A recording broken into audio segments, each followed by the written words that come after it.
You Booked It, episode 102. Hey, entertainers and performers of the world. I'm your host, Dane Reese, and welcome to You Booked It, where I chat with inspiring entertainment professionals 7 days a week. By digging into their journey, we're going to discover everything you need to do to have a successful entertainment career. You know, because training usually skips that part about how to actually make your skills work for you in the real world. Fellow entertainers, my drive here at You Booked It is to share the inspiring and incredible journeys of successful entertainment professionals. We're here to support your journey. So go to youbookeditpodcast.com and join the You Booked It email community, where we dig deep into truly actionable things you can be doing right now to book that next audition, submission, or gig. If you enjoy this free podcast, please show your support and search for You Booked It on Apple Podcasts or your favorite podcast app, where you can subscribe so you don't miss an episode, leave a rating, and review. And now, let's do this. Okay, let's get started. I am excited to introduce my guest today, Eric Bean Jr. Are you ready for this, Eric? Yeah, I'm ready for this, Dane. All right. Originally from the island of Bermuda, Eric attended University of the Arts in Philadelphia, where he received a BFA in dance education, double emphasizing in modern dance and choreography. His professional credits include the Bermuda Dance Company, Busch Gardens, Williamsburg, Elion Dance Theater, where he earned the rank of soloist, principal dancer, and guest choreographer, Koresh Dance Company, where he worked with choreographers such as Robert Battle, Ohad Nareen, and artistic director Ronan Koresh himself. He was a featured dancer in Don Arden's Jubilee in Las Vegas. He was a featured male dancer/singer for Viking Ocean Cruise Lines, and most recently, the North American touring cast of Disney's The Lion King. In 2010, he founded Jericho Dance, an arts education organization and charity designed to create educational and performance opportunities for pre-professionals in Bermuda, and has become an internationally sought-after master dance instructor, choreographer, and creative director.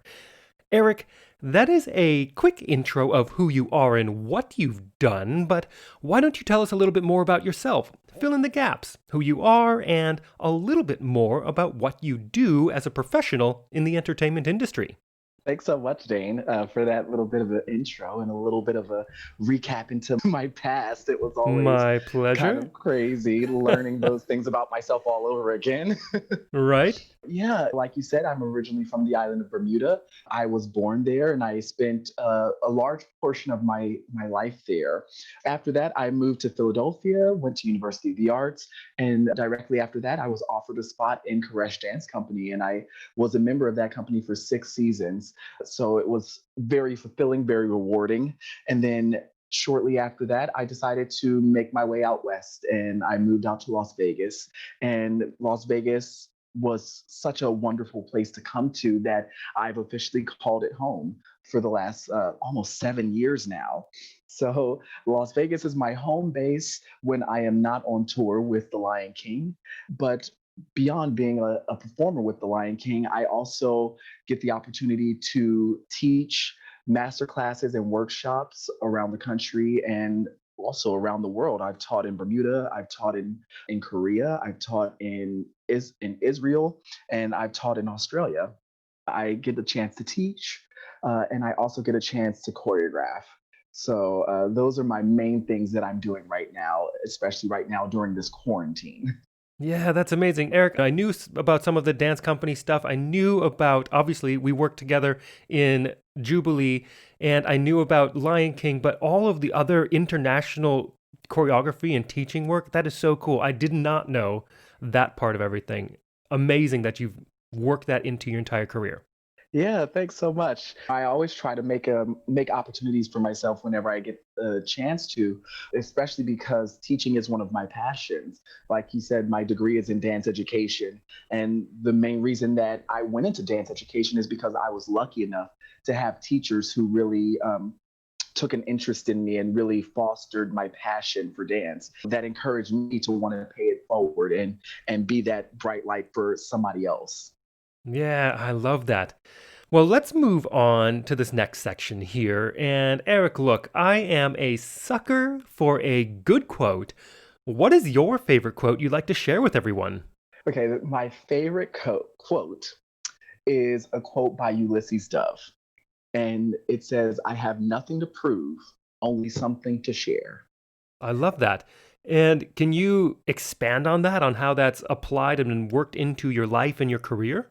This is actually a quote that I first heard when I joined Elion Dance Theater. Whenever we would get ready to do a performance, we would all gather in a circle with our artistic director and we would hold hands. And he would remind us that when we go out on stage, he wants us to remember that we have nothing to prove and only something to share. And it really resonated with me because I was one of those people who started dance late. So I always had this little sense of fear that I would never be as good as those who have been dancing for most of their lives. I didn't start dancing until I was 15.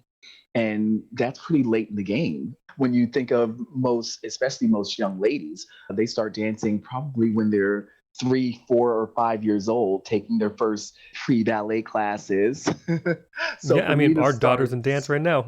Exactly, exactly. So for me to start so late and end up in the position where I decided to go to school for it full time and actually pursue it as my profession, I always had that little bit of fear in the back of my mind that I would never measure up. So Mm. having that saying of I don't have to prove anything to anybody, all I need to do is go out and share my love and my passion for dance and it will translate and it will resonate with the people who see it. I was able to take that and utilize that in every aspect of my professional life. So every time I teach something, anytime I choreograph something, anytime I go into an audition, anytime I step out onto the stage as a performer, I always remind myself that I don't need to prove that I'm a good dancer or that I'm a good artist. All I'm trying to do is share my love and my passion for what I'm doing with the audience so that I'll hopefully touch somebody. Oh, yeah, I love that. And I love that you have embodied that quote so much. And I know a lot of the people listening to this do not actually know who you are or have seen you dance or had the pleasure to see you dance, but I have. And you absolutely embody that. You are such a joy to watch on stage every time I've seen you perform. You just ooze just so much excitement and joy and gratefulness for what you're doing on stage every single time I see you perform. It's so great to see someone like you on stage every time. I love it. Thank you, Dane. Of That like course. makes me warm inside. It makes me really happy. It's the truth, man. It's the truth. All right, let's move on to this next section here. And Eric, of course, you're an entertainer. I'm an entertainer. And I think that you'd agree that this industry can be one of the most subjective, brutally honest, personally emotional industries either of us have probably ever experienced. And you know as well as I that in order to create and have a successful career in this industry like you're having now, takes a lot of dedication and hard work. And while, yeah, there is an outrageous amount of fun and excitement doing what we do, being on stage, there are also our fair share of obstacles, challenges, failures that we are going to experience and we're going to have to move forward through. So tell us, what is one key challenge, obstacle, or failure you've experienced in your career, and how did you come out the other side better because of it? Yeah, that's a great question. I'll definitely say that one of the biggest challenges that I faced in my career, especially when I decided to transition from living on the East Coast and moving out to the West Coast, was my body type. On the East Coast, I am the ideal body type of a male dancer. I'm tall, I'm long, and I'm lean. And that's what you normally look for when it comes to concert dancers. So, dancers who would dance in dance companies. But over here on the West Coast, everything has a little bit more of a commercial feel to it. They're looking for things, for people who will really have that ideal body type and physique that'll look really good for hip hop dance and for music video work and just things of that nature. Mm. And that's just not me. That's definitely never been my look and my build. I'm naturally a thinner person. When I moved out here, I was having a little difficulty finding work because everything that I was going in for, they wanted people to be really big and buff and like really have all these muscles. And I was like, that's not me. I'm very toned, but I don't look like I can bench press a Buick. I just don't. And it was one of those things where I had to just sit myself down and know and be okay with the fact that is not my body type and that I am good enough. And remind myself, going back to that quote, I have nothing to prove. I only have something to share. And I knew that the right position would happen for me when it needed to. And then lo and behold, Jubilee came along and they were getting ready to do the revamp. And that's when I had the chance to audition for it when Frank Gatson was working on the new version of the show. And though I didn't get casted as a member of the performing cast, because again, I didn't have the big build that he was looking for, I did get casted as an assistant to his creative team because of the fact that I had my lean physique and he saw my technical background and my training. And Yeah. his team decided that I would be a great body for them to use to structure this choreography and then assist them in teaching it to the cast. And from there, things just kept falling into place. And I think maybe 6 months later, Diane Palm, who was the manager of Jubilee, offered me a job. And I became a member of the cast, and I was part of that cast for a year and a half. Yeah, that is such a great journey. And I love, again, how you're bringing it back to your quote, and you're so right. And body image, or not even really body image, but just the fact of what your body composition is, really does play a big role, especially in the dance world, right?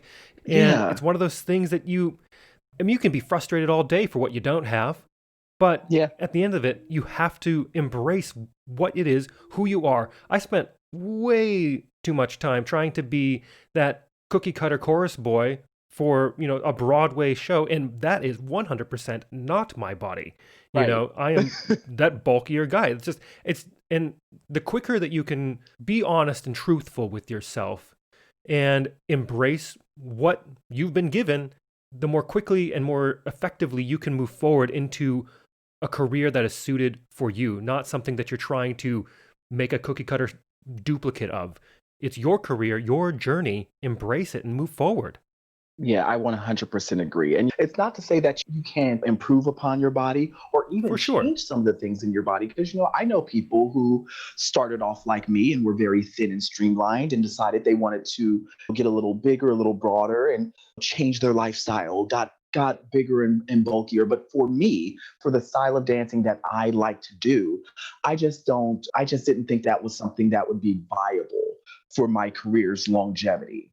I love being able to have large legs and be very streamlined and have the ballet dancer's physique. Mm. That makes me very happy, and it's an aesthetic that I enjoy portraying because that's what I like to watch as well.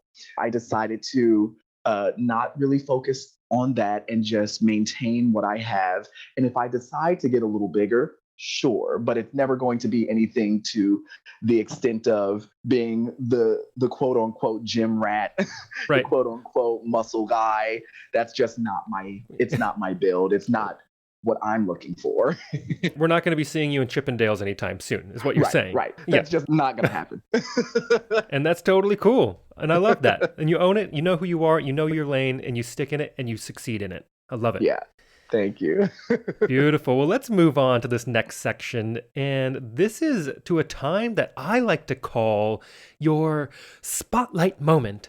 That one moment in time you realized, yes, I am going to be an entertainer for a living. Or maybe it was, yes, this is what I need to be doing as an entertainer.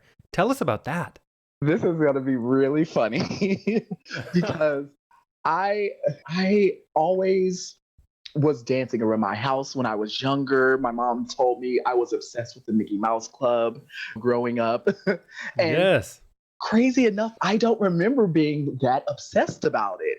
I always knew that I really enjoyed like Justin Timberlake and Christina Aguilera because they were on the Mickey Mouse Club, but I didn't think anything of it. I always thought I was still going to be one of the quote unquote regular jobs, whether it be like a doctor or a lawyer or a dentist, something. But when I moved to Bermuda, I think I was 9 years old when I moved back to Bermuda to live with my dad for a little bit. I was going to primary school, and we had a lady who came in and she was going to write a play for our school. And it was a Christmas play. And the name of the Christmas play was, I'm going to say this two ways.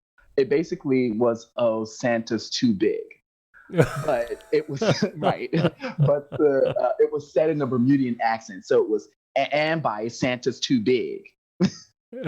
The whole premise of the play was that Santa had gained weight and he got too big to actually fit in the sleigh.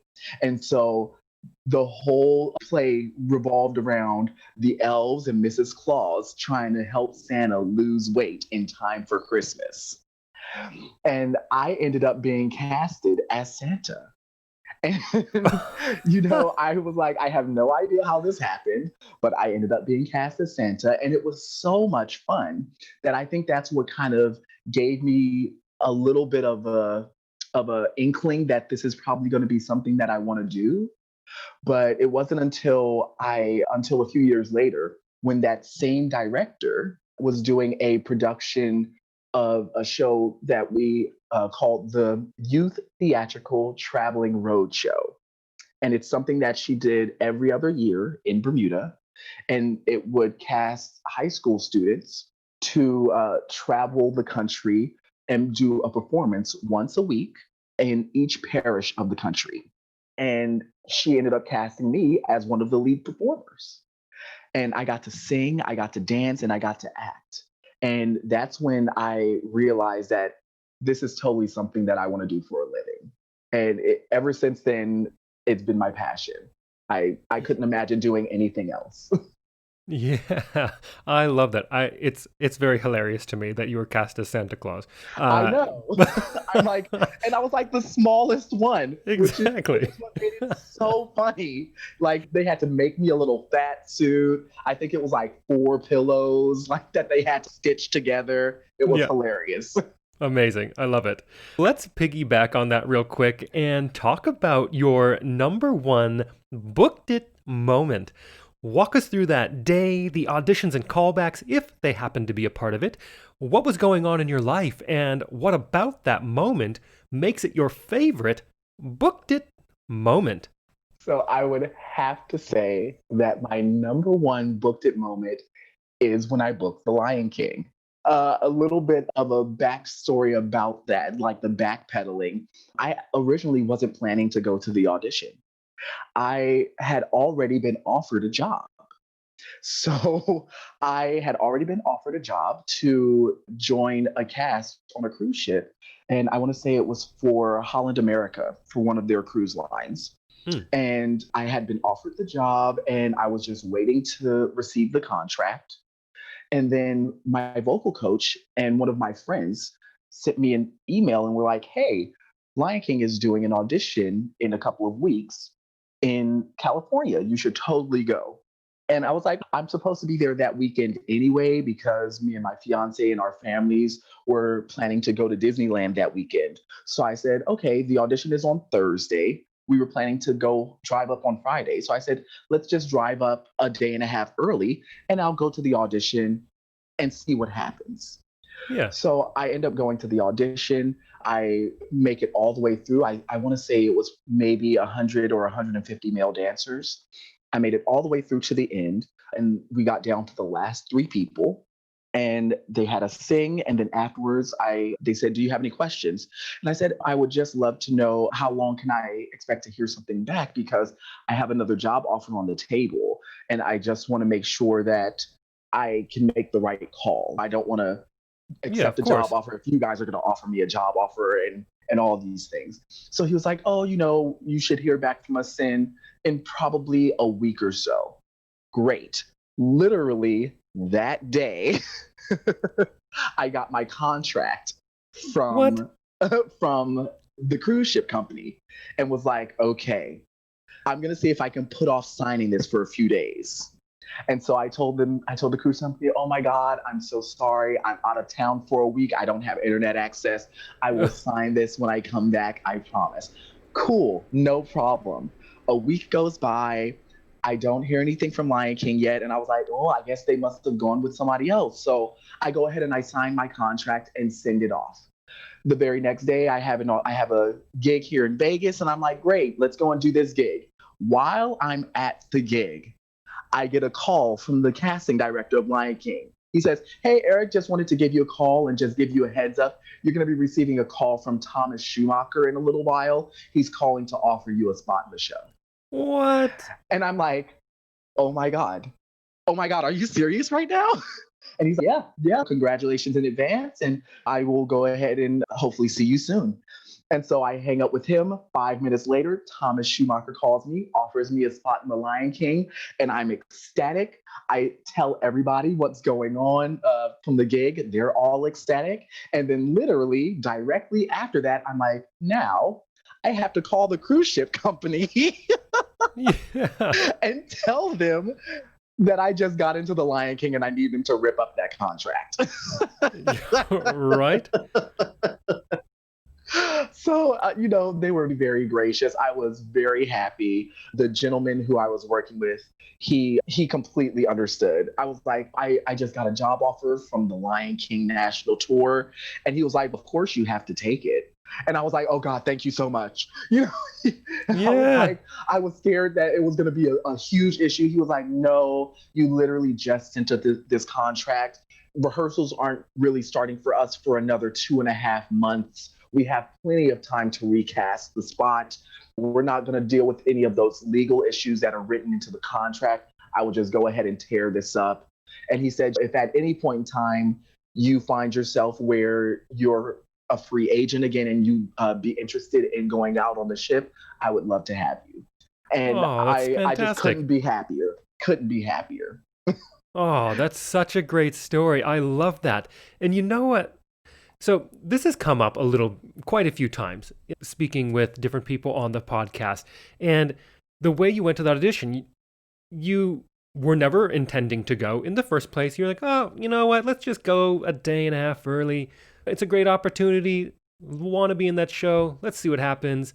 And then I'm going to continue on and have this great time with my family, right? Yeah. And it's become such a through line that is becoming so important, I think, for everyone to really hone into and pay attention to, that it's happening more often than not that people are booking these shows, big shows, dream shows, and it's about that energy and that vibe and the feel that you have going into the room, that you're not hyping it up to, oh, it's the Lion King, it's been on Broadway for a million years and it would be the best thing in the entire world. That you're like, you know what, let's just go in, let's see what happens, let's do my best, and then continue with life. And it's Yeah. those experiences that are consistently booking jobs. Yeah. Yeah, definitely. And it's actually something that I've started telling my students when I teach them, because I have times where people ask me to teach an audition mock class just to start getting students Hmm, ready for what it feels like to audition. for And sure. one of the things I always tell them is that it really helps if you treat every opportunity or every audition like a chance to take a free class, because it takes the pressure off of the audition itself. You then stop thinking about it. Oh my God, I have to impress them, and oh my God, this could make or break the next moment in my life or in my career. You start thinking about, okay, what can I learn from this class? This is a chance for me to learn something new and learn a new bit of choreography, or learn a new style of movement from a person I wouldn't have a chance otherwise to work with.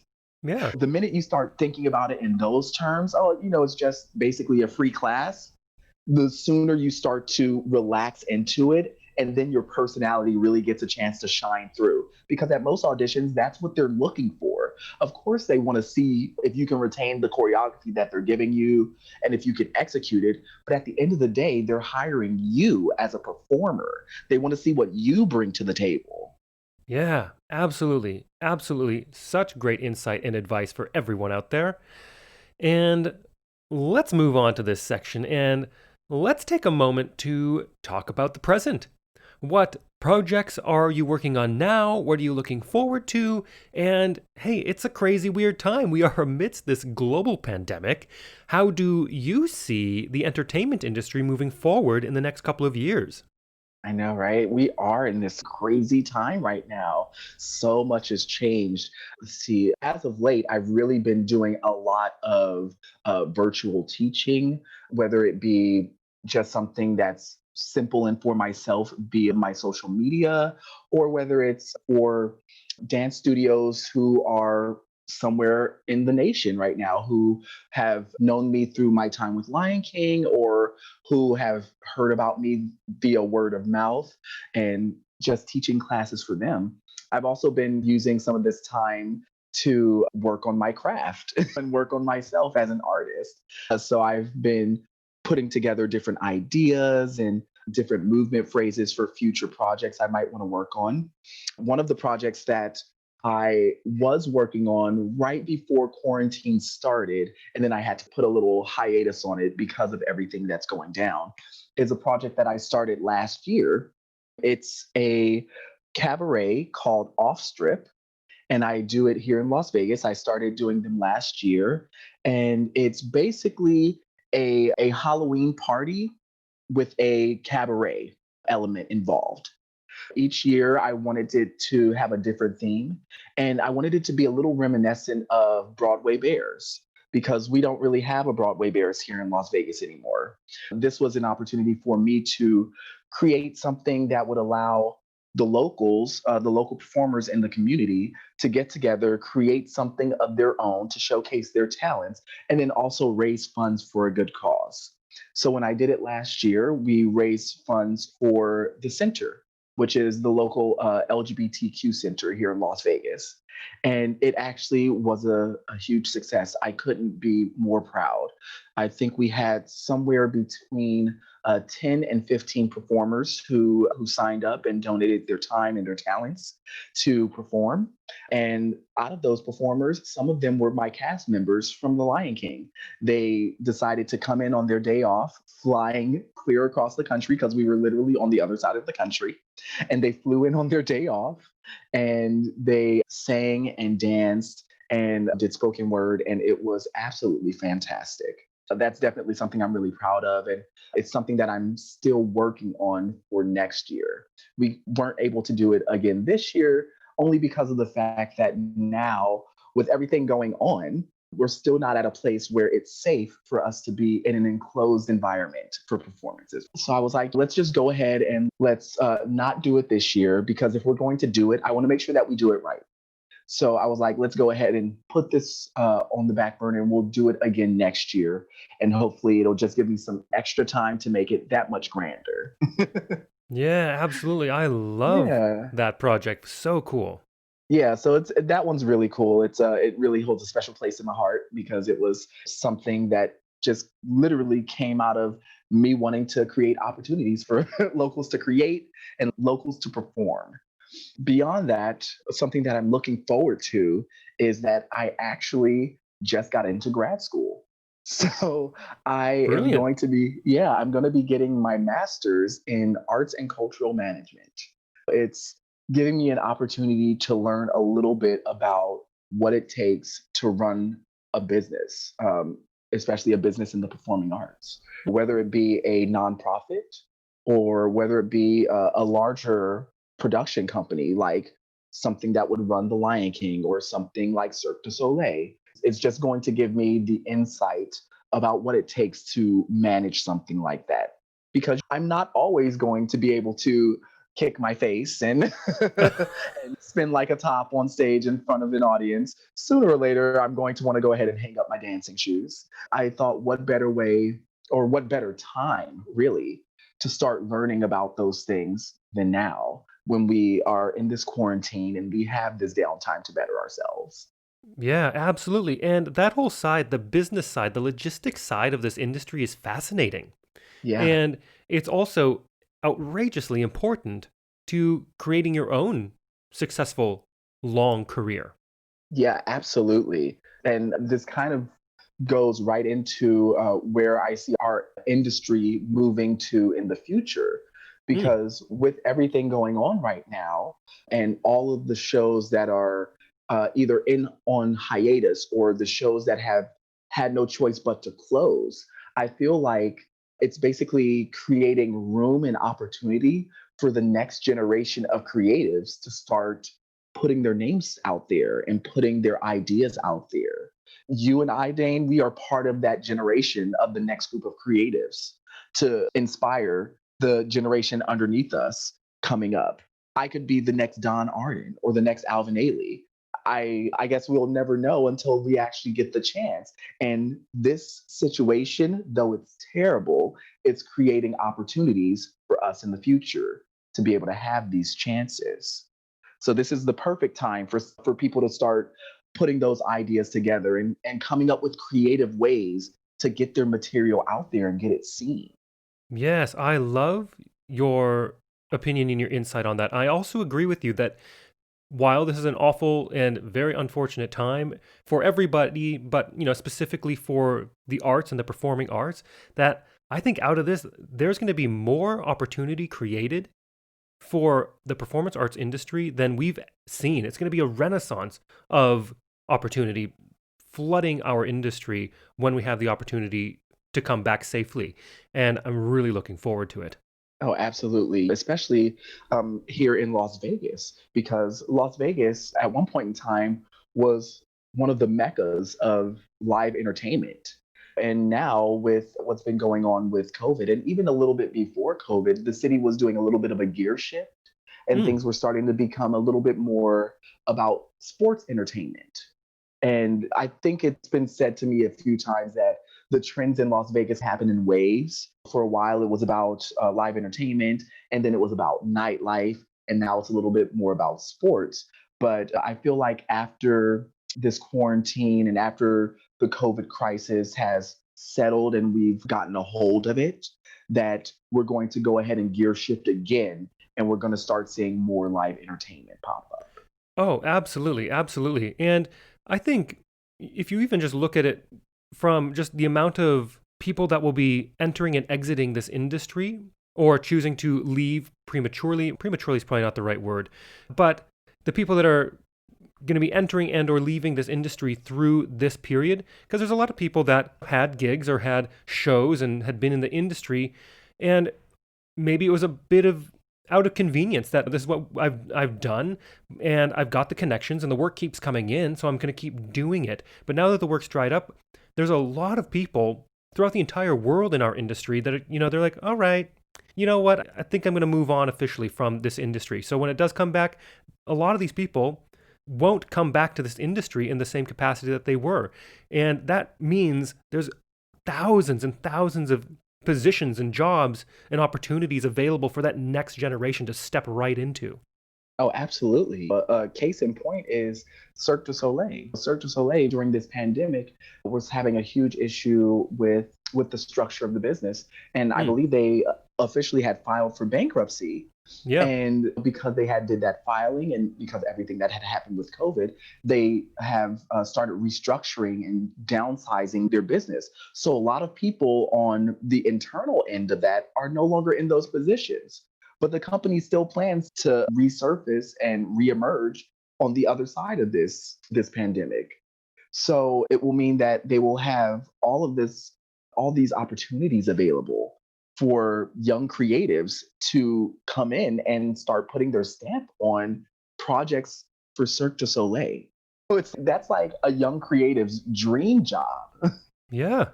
I mean, it's So amazing. It's going to be really exciting to see what happens and how everything moves forward and develops in the next couple of years. Absolutely. yeah, yeah, I feel like probably the next decade is going to be very exciting as far as like the arts are concerned. For sure. Let's move on to one of my favorite sections in the interview. I call it the Grease Lightning Round. I am going to ask you a handful of questions. I want you to answer them as quickly and concisely as possible, one after another. Are you ready? I am ready. Let's do this. All right, first question. What was the one thing holding you back from committing to a career as an entertainer? I would have to say the stigma associated with being a male dancer. Yeah, that was always a hard one. There's always so much backlash, and you're always seen as being soft or being feminine if you dance. But really, I wish somebody would have told me this. Being a male dancer is actually the epitome of strength because we have to be able to support our female counterparts and still make it look effortless. Absolutely, could not agree more. And the second question, what is the best piece of advice you have ever received? I would have to say it was from one of my really good friends. He said, know the difference between a fan and a friend. Very good. Yeah, kind of deep. Yeah, yeah. And the third question, what is something that is working for you right now? Or if you'd like to go pre COVID, what was working for you before our industry went on pause? I would say something that's working for me right now is virtual classes. When you're on tour, it's always hard to find a class. And now, with everything that's been happening with quarantine, we've had an abundance of virtual classes. So I'm hoping that when all of the dust settles and we get back to life as we know it, the virtual classes will still be a thing. Yeah, absolutely. And the fourth question, what is your best resource, whether that is a book, a movie, a YouTube video, a podcast, maybe a piece of technology that you found is helping your career right now? So I actually have two things. One of them is the Estelle Voice training system. It is absolutely phenomenal, especially as somebody who didn't get a chance to really study voice. It really just builds you up and gives you all the tools that you need to know. The other Hmm. one is actually something I found on my Instagram. It's a choreographer's workshop by a gentleman named Kevin Jenkins. He is a brilliant choreographer. He does a 10-week like choreographer's course that literally he charges you $100 for it. And he has so much insight in not just how you create and structure your choreography, but the business of choreography, like how you develop a social media following, how you negotiate your contracts, how you contact dance companies, and how you become a viable person for them to want to hire. And it was a fantastic 10-week course. I could not have, asked for better. It was money well spent. Oh, amazing. Love that. And the fifth question, if you had to start your career from scratch, but you still had all the knowledge and experience you've collected from your career in this industry, what would you do or not do? Would you do anything differently or would you keep it the same? I think I've had such a great career, even though I started late. But if I were to have all this knowledge and start over, I would probably start a little bit earlier, just a little bit, like maybe when I was 10 or 11, around the time where I know I would actually still enjoy it and not burn myself out. And Hmm. I would also try to take more summer dance intensives. I don't think people understand how much you actually learn from going to these summer dance intensives and the opportunities that it creates.